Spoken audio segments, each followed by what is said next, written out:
तो मैं अब कार्यक्रम को आगे बढ़ाते हुए हमारे अतिथि उद्बोधन के लिए आमंत्रित करता हूं श्रीमान सुरेश जैन आईएएस भोपाल।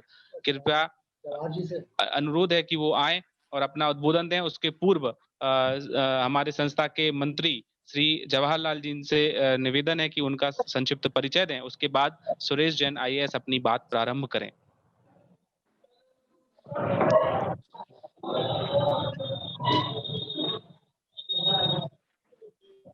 आदरणीय श्री सुरेश जी एक आईएएस अधिकारी रहे।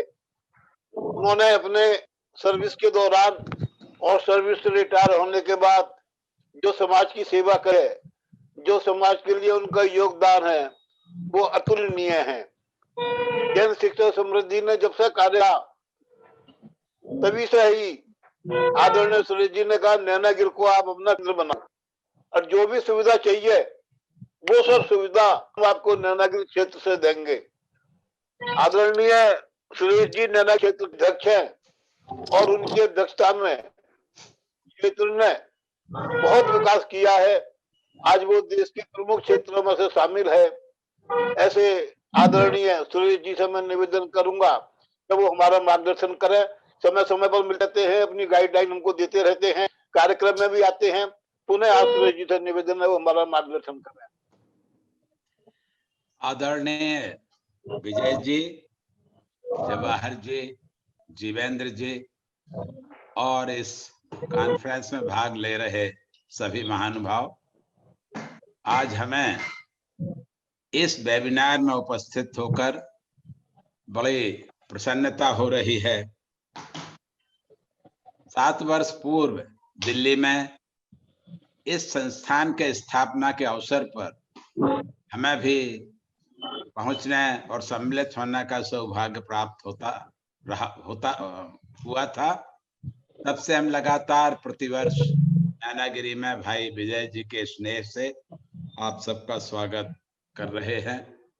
जहां भी संभव होता है हम आपके प्रत्येक प्रोग्राम में उपस्थित होते हैं। आज हमें बड़ी प्रसन्नता हुई कि हमारे क्षेत्र के ही और जैन तीर्थ के प्रबंध कारिणी के सदस्य भाई दिलीप जी ने अपने स्कूल का संचालन बहुत अच्छे ढंग से किया। उसकी गतिविधियां हमने देखी। मैं 3 साल तक मध्य प्रदेश और छत्तीसगढ़ राज्य का संचालक लोक शिक्षण रहा हूं। शिक्षा जगत से मेरा संबंध बहुत निकट का रहा है। इसी कारण से गत शताब्दी में हमें नैनागिरी में और कुछ दिनों पूर्व तिनसी में विद्यालय स्थापित करने का अवसर मिला। आप सबके सहयोग से दोनों विद्यालय बड़ी अच्छी तरह से चल रहे हैं। मैं भाई जवाहर जी का भी हमें सहयोग प्राप्त होता रहता है। मैं आप सबको धन्यवाद देना चाहूंगा कि बुंदेलखंड जैसे पिछड़े क्षेत्र जो पूज्य गणेश प्रसाद जी वर्णे की भूमि रही है, वहां आपने रुचि ली और छात्रों को गुणवत्तापूर्ण शिक्षा प्रदान की। इसके साथ ही उन्हें पूरे देश के अच्छे स्कूल का भ्रमण कराया। जब तक ग्रामीण क्षेत्र के बच्चों को बड़े अच्छे स्कूल्स का एक्सपोजर नहीं मिलता है, तब तक उन्हें आगे बढ़ने में बड़ी कठिनाई होती है। तो आपके सतत प्रयासों को हम पुनः पुनः साधुवाद देते हैं, बहुत बहुत धन्यवाद देते हैं और आपसे अपेक्षा है कि इसी प्रकार से आप और आपके सभी मित्र जो संचालक हैं, हमारे साथीगण हैं, नैनागिरी पधारे, हम उनका स्वागत करेंगे और बुंदेलखंड के शैक्षणिक विकास में अपना योगदान दें। इस वर्ष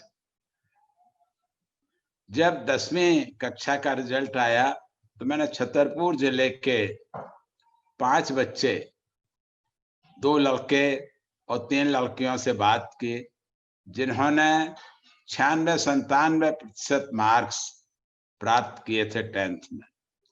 बड़े होनहार बच्चे थे।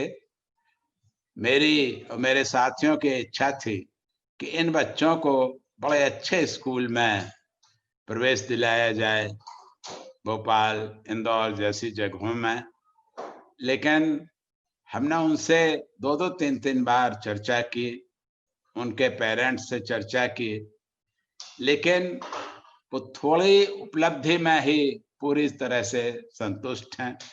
उनका कहना है पास के गांव में 11वीं 12वीं की कक्षाएं चलती हैं, हम वहीं प्रवेश लेंगे। पास के नगर में ही कॉलेज चलता है, हम वहां प्रवेश लेंगे। और मुझे बड़ी निकट से जानकारी है इन विद्यालयों की, इन महाविद्यालयों की। तो मेरा जैन शिक्षा समृद्धि के सभी संचालकों से आग्रह है कि आप नैनागिरी में प्रत्येक वर्ष 8वीं कक्षा उत्तीर्ण, 10वीं कक्षा उत्तीर्ण, 12वीं कक्षा उत्तीर्ण बच्चों को आमंत्रित करें, उन्हें इस प्रकार की शिक्षा दें, इस प्रकार का गाइडेंस दें, इस प्रकार का करियर गाइडेंस दें, जिससे कि वे कुछ ऊंचा सोचने का प्रयास करें। दुखद स्थिति यह है कि बुंदेलखंड में शिक्षा आप सबके प्रयास से फैली है, लेकिन आत्मसंतोष का स्तर स्टूडेंट्स और उनके पेरेंट्स में इतना ज्यादा है कि वो प्राइमरी स्कूल के शिक्षक बन जाने में ही संतुष्ट हो जाते हैं, जबकि उनकी प्रतिभा बहुत ज्यादा है, वो बहुत ऊंचे पदों पर पहुंच सकते हैं। तो इस वेबिनार में जो लोग सम्मिलित हैं, मेरा उनसे व्यक्तिगत आग्रह है कि हमारे जसवंत अलग रहो, वे हमारी इस विनती को स्वीकार करें, इसको विचार करें और इस समस्या का समाधान करें, जिससे कि हमारे बच्चे जिनमें प्रतिभा बहुत ज्यादा है, जो 96-97% मार्क्स 10th में ला सकते हैं, 12th में ला सकते हैं, लेकिन वे मेडिकल में जाने का नहीं सोचते, इंजीनियरिंग में जाने का नहीं सोचते, कॉम्पिटिटिव एग्जामिनेशंस में बैठने का नहीं सोचते। ये बड़ी दुखद सी स्थिति है। इस विषय में मैं सभी साधु संतों से भी प्रार्थना करता हूँ, सबसे भी निवेदन करता हूँ, जो भी जनप्रतिनिधि हैं, जिनका भी दखल है शिक्षा के क्षेत्र में, जन कल्याण के क्षेत्र में, कि वे हमारे बच्चों को थोड़ा और ऊंचा उठने के लिए, थोड़ा और आगे आने के लिए अपना मार्गदर्शन दें। इसके विषय के एक्सपर्ट्स भी आपके सामने बैठे हुए हैं। विजय जी से आग्रह है कि वो और ऐसे एक्सपर्ट्स लाएं जो इस समस्या का समाधान करें। आपने हमें इस समारोह में सम्मिलित होने के लिए जो अवसर दिया, उसके लिए बहुत बहुत धन्यवाद। आप सबको बहुत अच्छा कार्य करने के लिए पुनः पुनः धन्यवाद। बहुत बहुत धन्यवाद श्रीमान सुरेश जी जैन, IAS बुंदेलखंड का जो विस्तार है, एरिया है, वहाँ सभी लोग आपसे परिचित हैं और आपने जिन बुंदेलखंड की यथार्थ और जीवंत समस्याओं की तरफ हम सभी का ध्यान आकर्षित किया है, मैं आदरणीय श्री हमारे राष्ट्रीय अध्यक्ष महोदय की तरफ से आपको आश्वासन दिलाता हूं कि आपने जिन समस्याओं की तरफ हमारा ध्यान आकर्षित किया है, उन पर हम आपके मार्गदर्शन में और आपके सहयोग से कुछ योजना बनाने का और कार्य करने का प्रयास अवश्य करेंगे और इस दिशा में आगे जरूर बढ़ेंगे। चूंकि बुंदेलखंड से मैं भी आता हूं, इसलिए इन समस्याओं को अनुभव कर सकता हूं और जानता हूं कि ये वहाँ की जीवंत और बहुत बड़ी समस्या है कि विद्यार्थियों को उचित मार्गदर्शन नहीं मिलता, इसलिए उनमें आगे बढ़ने की वो ललक पैदा नहीं हो पाती जो उनकी प्रतिभा जो उनमें है।